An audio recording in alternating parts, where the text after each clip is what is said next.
千里之行，始于足下. A journey of 1,000 miles begins beneath the feet. We now gather in the Tao to travel the journey together. Welcome to Tao Talks with Derek Lin, where we take a deep dive into the Daodejing by Lao Tzu. As ever, I would like to extend a warm welcome to one and all.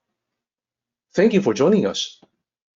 I want to invite you to center your thoughts and direct your attention to this moment in time, to the here and now, to be fully present and mindfully aware as we all ready ourselves for this sacred process in the Tao with one another.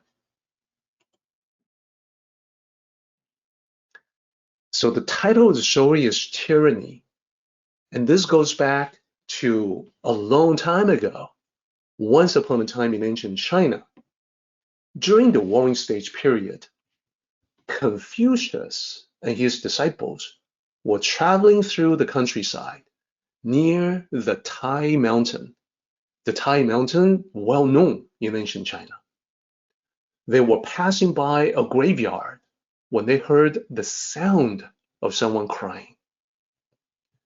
They got closer to the source of the sound. They saw that it was a woman. She was grieving before a burial site. She seemed so completely lost in her grief, and Confucius immediately felt sympathy for her. He sent one of his disciples to approach her, to find out what's going on. The disciple said to the woman, "Excuse me, we cannot help but be concerned about your plight. It seems as if you have more than one tragic event in your family." And the woman acknowledged and confirmed this. She said, "Yes, that is true. Some time ago, my father was killed by the tiger. Then my husband also died the same way. Now my son has been killed by the tiger as well." So this was certainly horrible. So Confucius asked, "This is obviously a dangerous area where we are at right now. It is not safe for human residents. Why do you stay here? Why did your family not move somewhere else?" The woman replied, "Although we have wild tigers in this area, we do not have tyrannical government. That is why we stay here despite the danger." Upon hearing this, Confucius sighed. He turned to his disciples. He said, "I would like you to remember this." He said, "Tyranny is more ferocious than the tiger. Tyranny is more fearsome, more horrible than even the tiger." So that is the story. And the full expression commonly used is that tyranny is more ferocious than the tiger.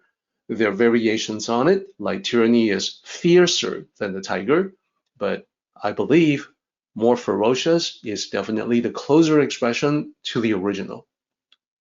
Let's delve into the story to talk about what it means. A simple story, yes, but it has layers of meaning that we should explore.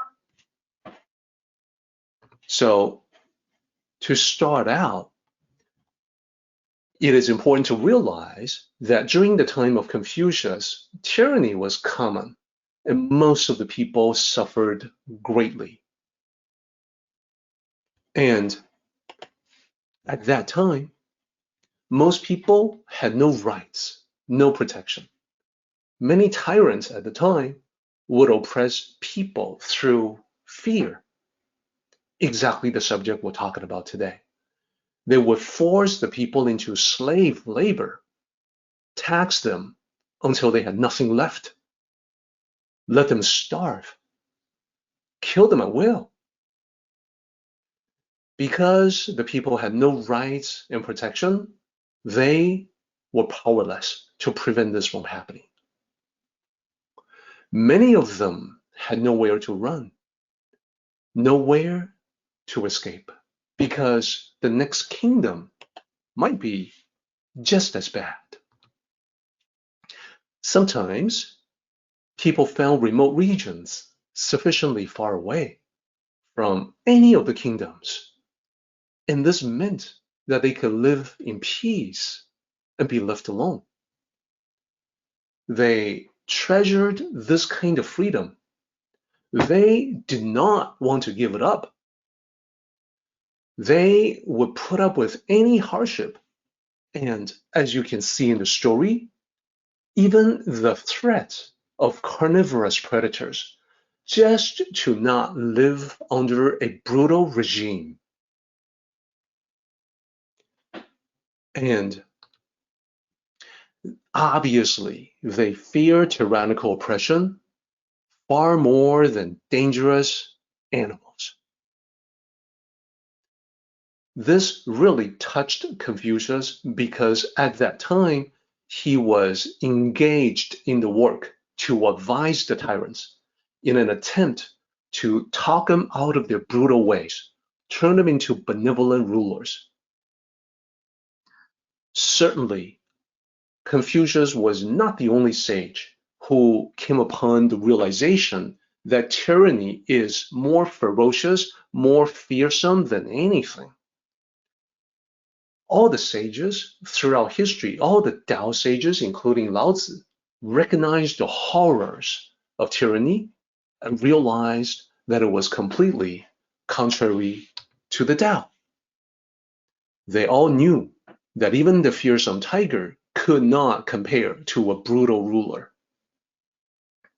Now, I want to share with you where this story came from. Those who study deeply into Chinese culture, ancient Chinese literature, know about the 4 books and the 5 classics. This story came out of the 5 classics. We previously talked about the 4 books. So what are the 5 classics? I don't think I've mentioned them before. Let me share with you what they are.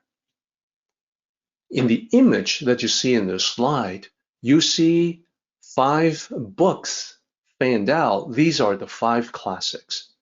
So let me go through them and talk about what they are. Now, the sequence of these books is not set, but we can talk about them. In the image, I can go from the right to left. Each one has a title, and it is written top down. So the first one in the slide, you can see the characters. Instead of top down, it's written from left to right. With the Chinese characters, you can write them from top down, left to right, or right to left. There's no strict rules that govern exactly which way it has to go. So the first book that you see there, let me share with you that it's called The Classic of Poetry. It's a collection of 305 poems, and it's subdivided into multiple types. And these poems were beautiful works of art from ancient times. People who study Mandarin, if they have an opportunity to dig into the classical poetry, I think it is easy to see that the ancient poetry collected there easily the most beautiful in the world at the time that they were written. Then the second one, second from the right, is the Book of Documents. What does that mean? What kind of documents? Well, these are documents collected from the ruling class, the rulers and officials. And these are the documents that they wrote or the speeches that they gave. They would write down a speech and then they would give a speech based on that. And those were collected in the Book of Documents. The third book is called the Book of Rights. a description of ancient rites, social forms, and court ceremonies. And because this had to do with court ceremonies, which is the rulers, this is where the story that we just heard came from. It's talking about how people see a brutal ruler, how they prefer a man-eating tiger to this ruler, to this human ruler. It's a reminder to rulers of the ages to watch what they do, to be compassionate as they approach the task of governing. Then, next to that is I Ching, the Book of Changes. Yes, I Ching, the first book about the Tao, is one of the 5 classics. So sometimes people think that the 4 books and the 5 classics are Confucian. Well, here you can see, well, it's got a book that is the first book about the Tao. In ancient times, certainly during the warring stage period, at the time of Confucius and Lao Tzu, they did not make a distinction between Taoism and Confucianism. Everything they studied, it was just the Tao. So it's important to keep that in mind. Then we have the Spring and Autumn Annals. These are just historical records, records of what happened during a particular ruling dynasty. And certainly there are lessons to be learned from history as well. Here, by talking about the composition of the 5 classics and pointing out that I Ching is a part of it, so the story came out of the middle volume there, the Book of Rites, but in ancient times, it was all considered to be part of the Tao, and that's why we're talking about it. I want to circle back to even more of a Tao origin by talking about the way that Lao Tzu saw brutal regimes, tyranny. How would he describe it? Well, I was actually thinking that I would not talk about this until the next chapter, because in the next chapter, chapter 75, there is an exact description of exactly what Lao Tzu thinks. So specifically, Lao Tzu writes, this is a quick preview of the next chapter. Lao Tzu writes, the people's hunger is due to the excess of the ruler's taxation. So they starve. The people's difficulty in being governed is due to the meddling of the ruler. So they are difficult to govern. The people's disregard for death is due to neglect in their ruler's pursuit of life. So they disregard death. That bottom line there, that ending section there, that is exactly what we're talking about right now. At the beginning of chapter 74, it's talking about people losing their fear of death.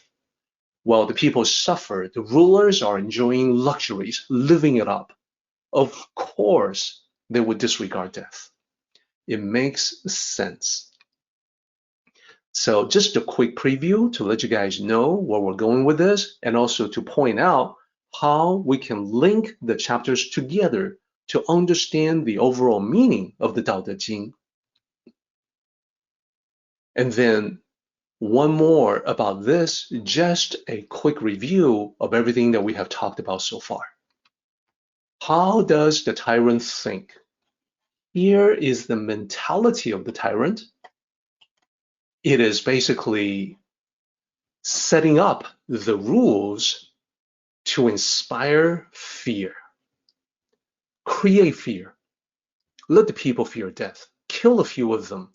The more brutal and gruesome, the better. Set an example. And then, if they step out of line, capture and kill them. So then, lastly, what we get is using fear to keep them under control. Then, what is the question from Lao Tzu in the beginning? Lao Tzu is basically pointing to this thought process and saying that what is that so? What is the flaw there? Well, Lao Tzu shares with us that this scheme becomes completely useless when people lose their fear of death. So just like Confucius and all the other sages, Lao Tzu absolutely opposed the point of view from the tyrant, which you see in the top portion of the slide. So when the people have lost their fear, the threat of death loses its power. Suddenly, it is the tyrant who fears the people, not the people fearing the tyrant. So this is Lao Tzu saying to a tyrannical ruler, what happens to this plan of yours when people no longer fear what you have to dish out? What are you going to do? Bottom line, it would be much, much better to not be a tyrant in the first place.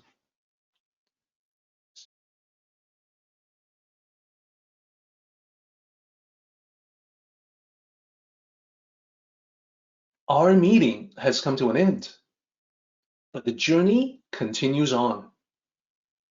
Let us all travel safely so we can meet again. Until next time, may the Tao fill you with peace and happiness.